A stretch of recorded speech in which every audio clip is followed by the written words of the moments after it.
Hi, I'm Nicole Chamberlain, and this video covers the extended technique I use in my compositions smorgasbord, tamar, chatter, and crosswalk.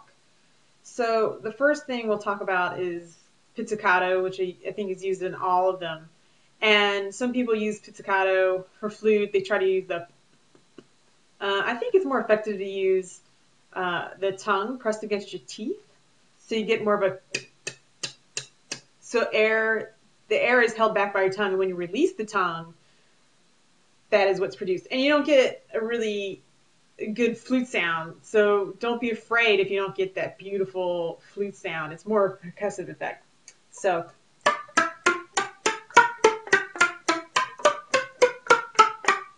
really, if I can get a little closer.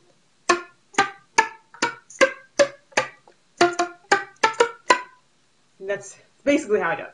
Another effect I use is some beatboxing. And so what you're doing is you're just saying some syllables into your flute. And again, not making a pretty flute sound, so don't worry about getting great tone production. You just, again, want to sound more like a percussive instrument.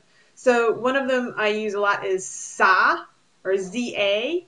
And so I smile into my flute and then blow. So I get a hissing sound in the beginning. So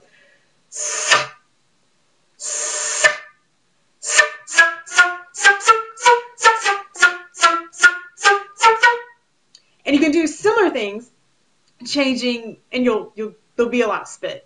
You can also change your syllables, so it'll change the sound. Like I can use so or zo, and I get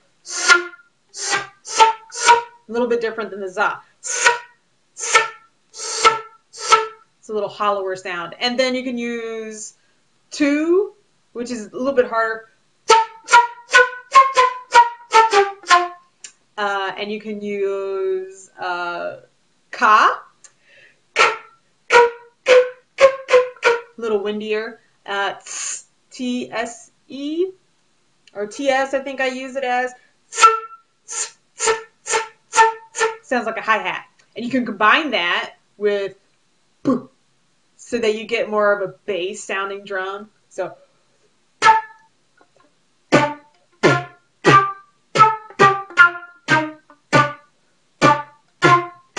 you can combine them.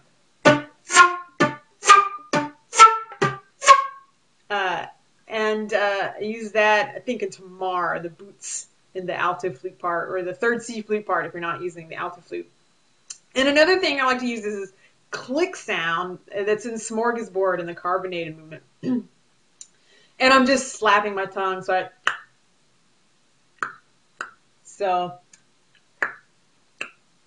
I think I use like a sa, so I go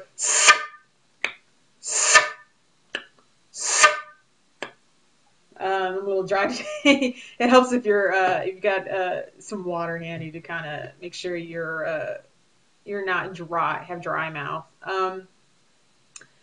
Another effect is the jet whistle, which I think is more familiar to people. So when I do a jet whistle, you cover the flute shape with your mouth.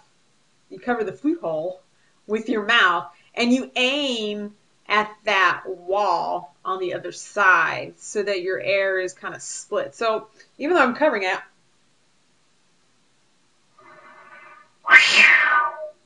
I'm blowing towards this side of it, not straight down, because if you won't get any, you get a little bit of sound, but it's a little better if you blow across.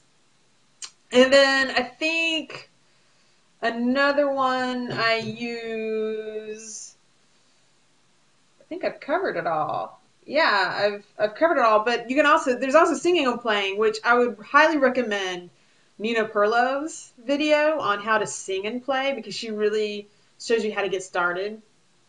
So basically you just kind of get used to singing la, right?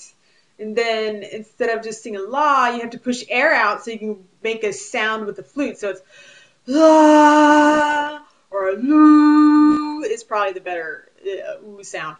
Ooh, and then you get in front of the flute.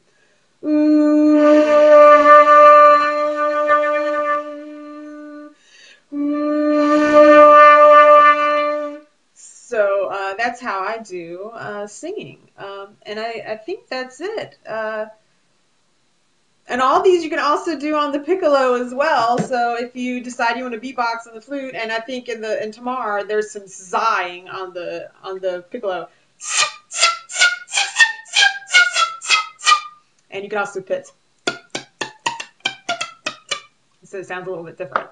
Have fun. I love playing these pieces. I wrote them because I love doing these extended techniques, and I hope you enjoy them too. Please email me if you have any questions, and I will have links below to where you can buy the publications for these pieces. Thanks. Happy playing.